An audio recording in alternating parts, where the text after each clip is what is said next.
What's up, guys? Tom Watkins here, TomWatkinsMusic.com.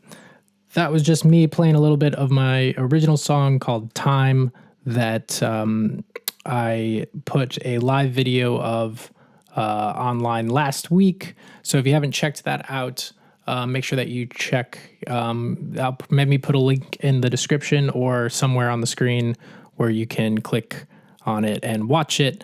It's just a quick acoustic version of the song that I posted, just a verse and a chorus to give you an idea of what it sounds like. But hopefully I'm recording the entire song sometime this year, which will be a full band setting. And I was playing just now in the intro, I was playing a little bit of the ideas that I hope to play once I do record it with drums, bass, guitar, maybe some keys. I think some horns in it might also sound cool, but we'll see how that goes. So I thought it might be fun in this video today to break down a little bit of the chords and the harmony that I'm playing for this song, because I think they're kind of cool. And if I think they're kind of cool, then maybe you'll think they're kind of cool. And yeah, I thought it might be useful for some of you out there who are trying to get some new ideas for songwriting, for arranging some of your songs. Because I think this chord progression is really nice. And yeah, it kind of just came to me. You know, most of the time when I'm writing songs, it's usually the melody and the lyrics that come to mind first, and then I try to put the harmony to that melody. And I think that's what happened to this song. We're in the key of D flat today. And our first thing that we're going to do is this pentatonic run up to the, I guess it would be the G shape of the D flat chord here. So we're starting in the A shape of the D flat chord on this pentatonic run. And then we've got the G shape of the D flat chord here. And then we're going to E flat, so that's the 2 minor. I'm going to A flat, so this would be the 5 chord. And then I'm going to the minor 6, B flat minor. So if you want to break it down all in Roman numerals, the verse of this song is 1, minor 2, 5, 6, minor 6. And I do that the first time with this little pentatonic, with some pentatonic licks in between there. Some really nice melodic stuff that I plan to throw in between my vocals. So it'll be a vocal line and then a pentatonic lick. It would make a lot more sense if you listened to the song that I posted last week. But at any rate, here we go. On the second time, we go from the, we do the D flat chord, then the minor 2 again, A flat, and then instead of going into the minor 6, we go to the 1. And something that I'm doing a lot with this song is I play the 5th of the chord on the bottom 6th string, the low note. So I'm doing essentially this A flat chord. I'm doing A flat to D flat over A flat. So the 5th of D flat is in the bass. And when you're arranging your songs, this is a really cool idea to put the 5th in the bass, because it creates a lot of depth to the chord. Like it especially if you're playing it solo, like how I'm doing it today. There's just a lot of bass and thickness to that sound over this, right? So I'm doing A flat to D flat, and then this chord, this might be one of my favorite chords of all time. I also call this maybe probably other music nerds call it this too. This is like the Stevie Wonder chord, because if you ever learn any of Stevie Wonder's songs, this chord shows up everywhere in his stuff. So yeah. Yeah, it gets kind of like technical and in the weeds if we really try to spell it out.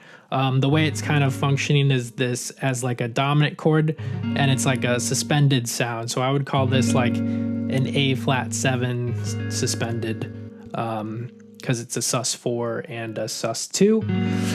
And usually that chord would resolve to D flat, or sometimes it does, but instead I'm bringing it to G flat, which is the 4 of D flat, the key that we're in. So it's kind of like a deceptive thing. So let me play it going into the chorus. So here is the last bit of the verse. D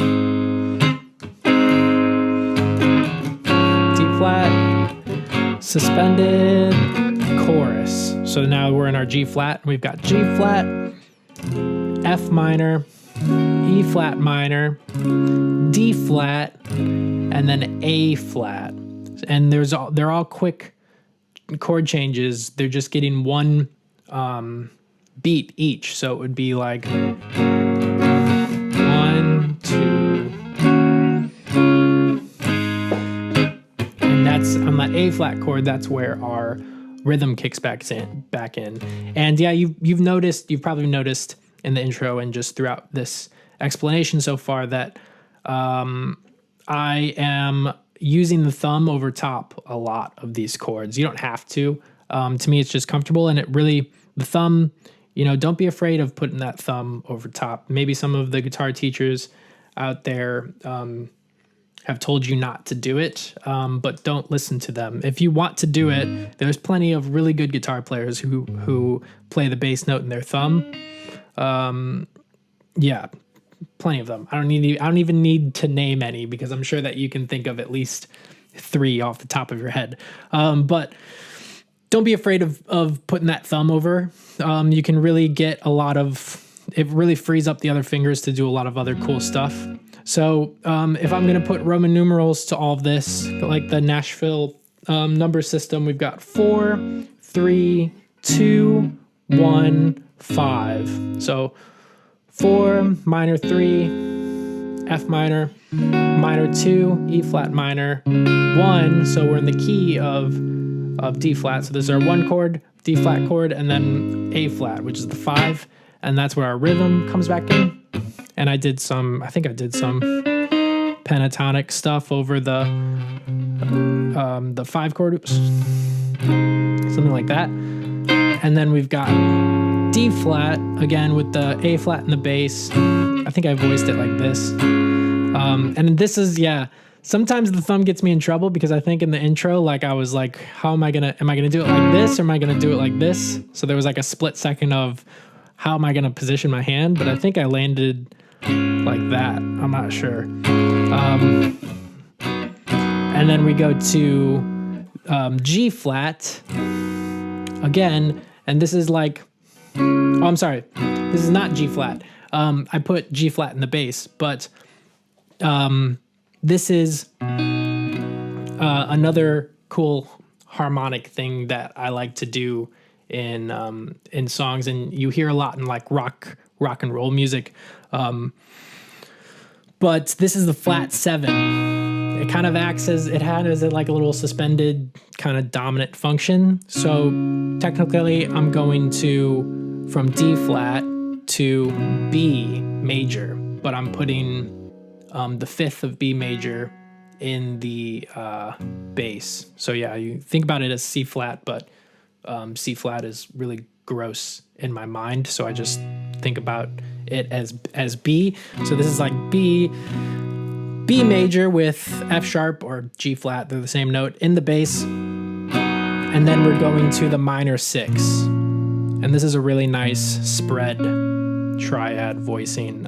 So I'm doing in tab language, I'm doing on the top string, it's 6, X, 3, 6, 6, X, 3, 6.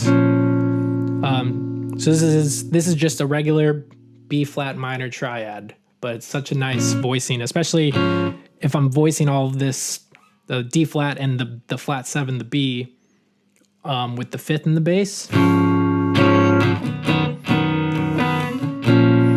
Really nice voice leading there, which is something that I really like to think about when I'm arranging this stuff, especially if I'm planning on playing it on solo guitar. Yeah, and then after that minor 6 chord, we go to this A flat spread voicing. So this is our 5 chord, and this is just a regular A flat triad. It's kind of a stretch, so I've got 4x1 5.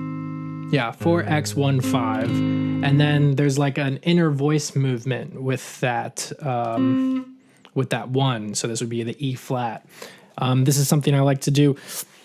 You're gonna walk that E flat up to the flat 7 of the chord. In this case, it's G flat, which is the dominant 7 of A flat. So we're going.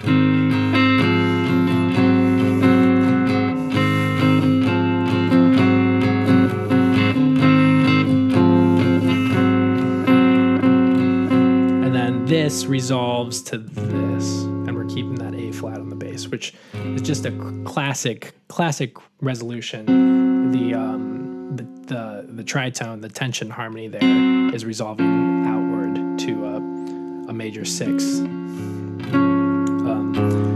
which is where I stopped. And then in the second verse, I'll do probably another pentatonic run that would lead us into the second verse. So yeah, that's it. That's all I played today. There is a bridge section, which I haven't posted yet, but I think I'll keep that as an element of surprise to when the full song comes out, so you can hear it then. But hope you guys got some use out of that. Like I said, I think these are some really cool chord changes, and yeah, I hope you get some use. Maybe you can incorporate some of this stuff into your own songwriting. So that's all I got for today. Make sure you head over to tomwatkinsmusic.com and hit me up if you are interested in having a free trial lesson. I'll teach guitar, voice, some basic piano, some basic drums, but I can also do songwriting, arranging, theory, and yeah, any of the above. So make sure that you head over there, and if you're interested, and hit me up. Okay, I'll see you later.